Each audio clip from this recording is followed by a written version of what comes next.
Hello, everyone. I'm really glad to have this opportunity to share with you today about cyber risk management from a lens and perspective of quantification mostly.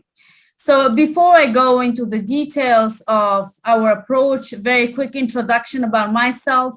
I am Magda Chelly. I'm a telecommunication engineer with a master and PhD in the same. I have been a chief information security officer previously with various companies across Asia, but as well internationally, supporting CISOs in their journey. And I also have a passion of hacking, which obviously I'm not a best hacker in the world, but it's really a fantastic thing to do in the weekends to learn a little bit more and especially to understand how cyber criminals think.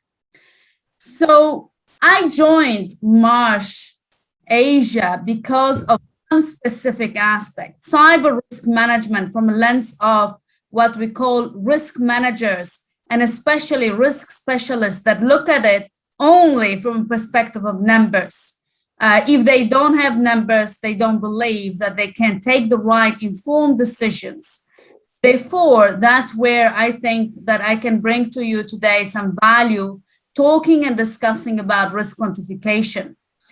Now, as you all might know, when we talk about cyber risk, traditionally, we have all addressed risk in a very qualifying perspective. So using qualitative frameworks, red, yellow, green, whatever colors we want, as well as factors like high, low, or others. Now, whenever we are using those kind of defining factors, we are missing the qualitative aspect or financial value that is associated with the risk. And if we don't have that value, obviously any decision based on cyber risk or any inquiry related to, for example, additional budget inquiry for cybersecurity might be a challenge because qualitative frameworks are subjective in nature. So the quantification helps us to assess cyber risk in a more objective way. And when we talk about assessing cyber risk from a quantification perspective, we talk about ensuring that we have very detailed financial views on costs that might actually integrate or might be sorry, I forgot the word, might be actually the consequence of a cyber attack. So when we talk about cyber risk quantification, again, to understand the value of a cyber risk, we will be able to simulate, for example, scenarios that are very relevant or important for the business. And then when we simulate those scenarios, we as well try to understand what are the cyber attacks that might lead to those scenarios. When we have that visibility, we will understand the costs associated that might be generated or basically might incur following that cyber attack.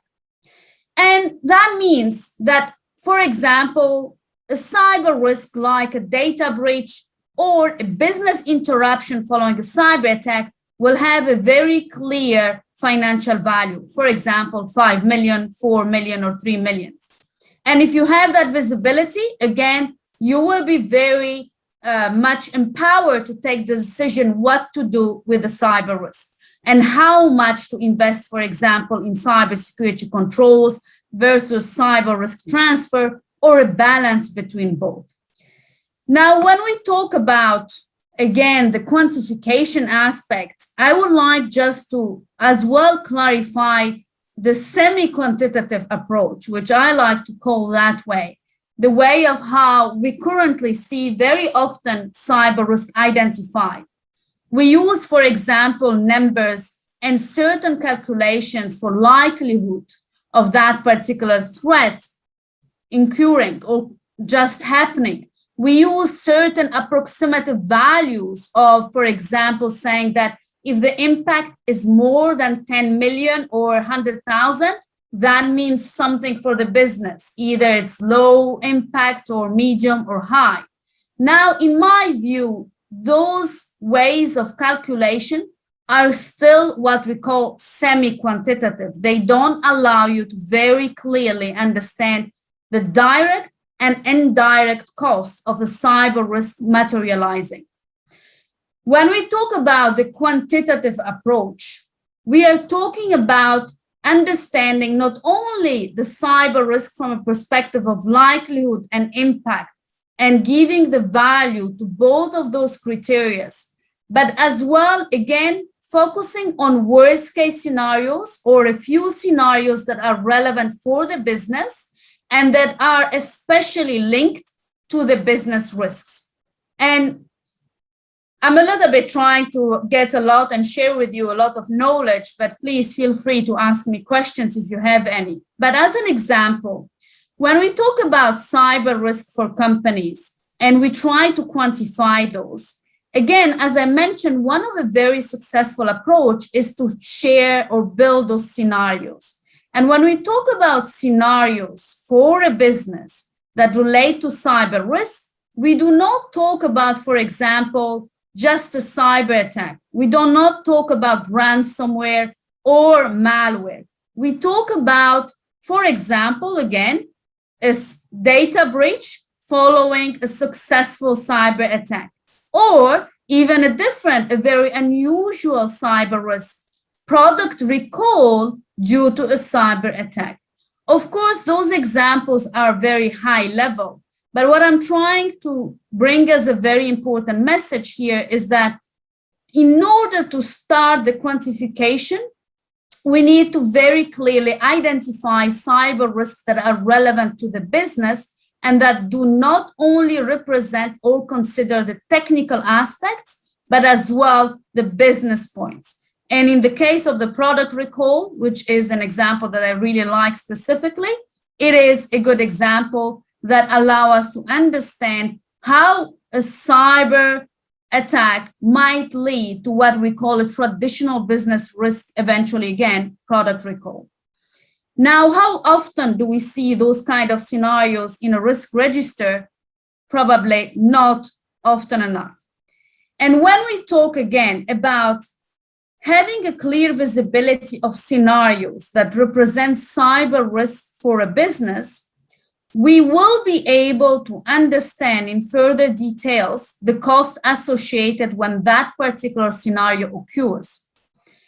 Again, when we look at from the technical perspective, and traditionally, if we look at cyber risk from a ransomware malware perspective, and we stay in that IT or technical environment, we are missing or we might be missing costs that are relevant for the business if a risk materializes. So, for example, again, when we talk about the product recall due to a cyber attack, I'm going to give you a practical example of a scenario even further with further details. And this scenario, I'm sure, will stay in your mind because it's very particular. So imagine a company manufacturing smart toilets. You heard me right, smart toilets. You will remember that. So if that company is a manufacturer manufacturing a production line of smart toilets that they are selling to users, and then your scenario is basically product recall following a risk or a cyber attack that might be successful within that particular product, what does that particular scenario lead to? It will lead to a product recall, for example, for all those smart toilets from the users. It will lead as well, not only for the cost associated with that, but as well on all additional costs like communication, like production interruption costs, because they will need to find out what was the problem and fix it in the future products.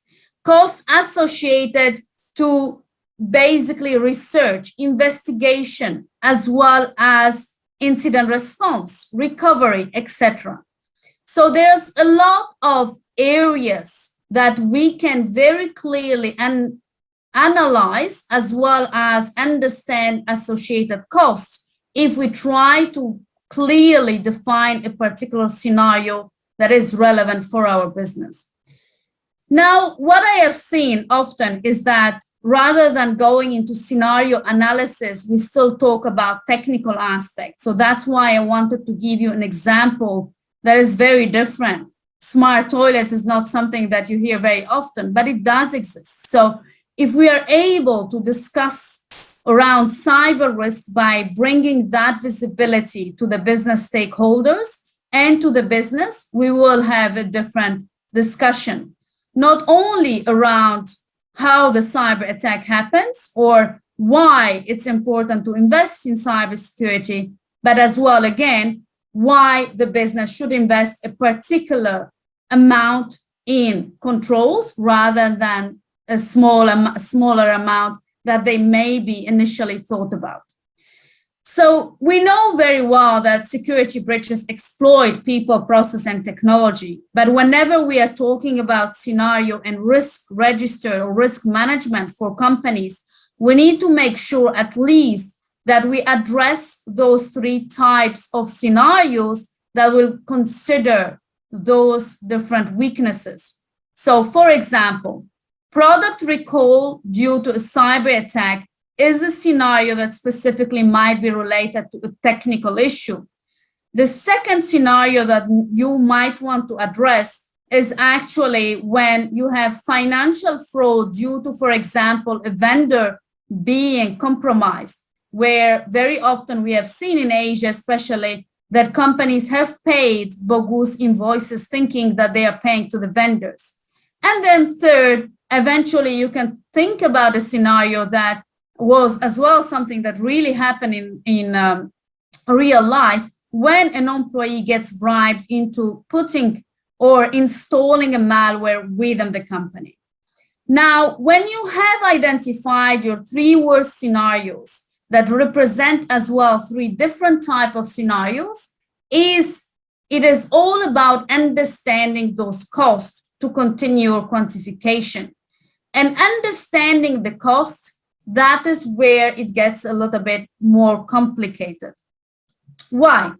Because very often, again, when we talk about the quantification and the costs related to cyber attacks, we look at the perhaps incident response, perhaps some costs that we have been used to quantify, but we need to look at not only the direct costs that we understand as security professionals, but we need as well to look at the costs that are integrated within the business. And as I mentioned to you previously, we are talking about costs that are associated to forensic investigation, perhaps communication costs. We are talking about, for example, costs associated with the loss of intellectual property. So we need to have a very clear visibility of direct and indirect costs associated with that particular scenario. And when it comes to that kind of visibility, obviously it's again challenging. So let me give you another practical example, and hopefully that helps you to think a little bit further for your company and in your case, how you can start your journey. Data or business interruption due to a ransomware attack. Now, when we see or try to analyze this particular scenario, often I hear that, well, we will have a certain costs related to the ransom request. We might have certain costs related to the incident response. But actually, when we try to understand the overall consequences of a business interruption following a cyber attack, we actually realize that there are many more costs associated. For example, a loss of profit, additional costs that relates to the fact that the company's reputation have been affected. And reputation, while might seem an intangible asset, can be quantified with, for example, the costs associated with public relations and communication. We might be looking at the costs associated with hiring additional vendors or even overtime of employees. So again, obviously, when we talk about a very short time today, I will not be able to give you all the details, but it is important to very clearly have a visibility of a scenario that is linked to the business. Do not focus on the technical aspect if you want to quantify the cyber risk value. It is important to have an understanding of that scenario plus the consequences that might happen. Those consequences will definitely raise direct and indirect costs for the company to take on. And as an example, we might as well consider the share price, with this information that we can gather from historical data. We might consider legal costs associated, for example, following a data breach. But we might as well look at a recovery time that doesn't allow us to manage our profit returns immediately as a business. So I go back to the example of a ransomware. If your business is interrupted following a ransomware attack, you might be able to recover certain critical systems first and then recover others. And therefore, your financial losses might actually be reduced over time, but they still will be there over perhaps certain period, longer period of time. So costs like those are really interesting to consider as well if you want to make sure that the business understand the consequences. And what does it mean in practical aspect? Is basically, again, to have the impact assessed with a list of associated costs, as you can see in this particular slide. When you have those costs listed in greatest details, you will be able to understand the eventual and probable costs associated when a cyber risk materializes. If you want to have a more realistic approach, you might add the likelihood of a cyber event that will lead to that particular cyber risk materializing. Often we hear and we know that likelihood of cyber events is hard to actually not only to plan, but also to have that visibility in the future because we don't have enough data. Now, even though that's pretty true, we need to understand that we can already play with data that relates to our own company. If we have visibility of events and incidents happening within our company, we can as well focus on threat intelligence and some visibility about what kind of industries are attacked with what kind of threats. So all that will help us to define the factor of likelihood. When we have the visibility of an impact or the overall impact of our company that goes beyond the cost associated with our IT or technical costs and the likelihood, we can as well consider our internal security controls. Now, of course, this goes into further additional complexity. A control might actually impact or affect the likelihood or the impact of a cyber attack. I really like this particular example. We see that, for example, patch management will actually have an effect on likelihood while backup will have an effect on the impact. Now, again, this helps us further if we want to take a next step and consider our internal controls as a company. And just as well additional point, when we talk about those costs that I mentioned around impact quantification, always think from a business perspective and do not limit yourself to only the cybersecurity aspect. Whenever something happens that impacts the business, it's not only about the technical consequences, but the productivity loss, the response time that requires eventually additional companies, as I mentioned, or resources, replacement of equipment, which we don't talk about very often, especially I gave you the example of the manufacturing. Certain equipments or certain devices are not anymore usable after a cyber attack or a random business interruption. And then, of course, any other consequences like fines or penalties due to business interruption or data breach when applicable. So again, looking at all those costs, can help us already start our journey. And the journey goes by quantifying as well the intangibles. So the last example that I would like to give you, because I'm conscious of time, so I'm speaking very fast, as you probably all heard, because I would like really to share with you this information, is that imagine as well a scenario where a company is developing a software and then they actually have been a victim of a ransomware attack that led to complete data destruction in addition of a backup destruction, and they don't have an offline backup. Therefore, in this particular case, we are in a case where the company lost intangibles, the source code, the software. That is as well something that we can quantify. The company has put some budget, has put resources and time across a certain number of years in order to invest in that development. So you can use that information as well to find a certain or to associate a number to that intangible or source code value. The same applies, for example, for customer data. When a company starts, there is what we call a calculation of customer acquisition costs.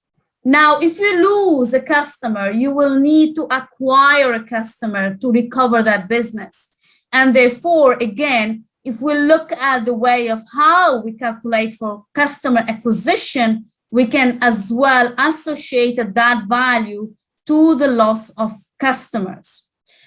So the main point here is that even intangibles are actually quantifiable. And when we are able to start with scenario-based approach, like the old-fashioned risk management, we will be able to see and understand why the value and the cost associated with cyber attacks might be so high.